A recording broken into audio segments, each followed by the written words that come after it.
Hi, this is Chris from Total Parts Plus, and today we have a 2022 Mazda 3 G25 Astina Hatch, stock reference number 5684. The shape runs from the 3rd month 2019 and is the current shape. It has a PY 2.5 litre 4-cylinder petrol engine backed by a 6-speed manual front-wheel drive transmission. PY 2.5 litre 4-cylinder petrol engine. We have the right-hand adaptive type headlight,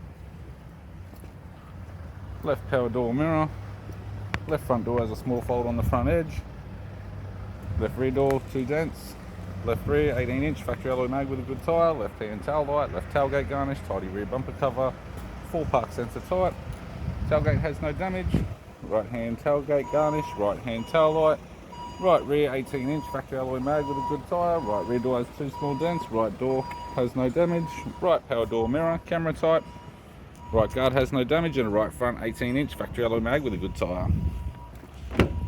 We have the driver's side door trim, power window master switch. This vehicle is fitted with black leather interior, manual type console, 6-speed manual gear shifter, command controls, dual zone heater controls, sat nav display screen, interior mirror, courtesy lamp, left hand sun visor, right hand sun visor, instrument cluster, and a tidy 3-spoke leather steering wheel with cruise audio and phone buttons.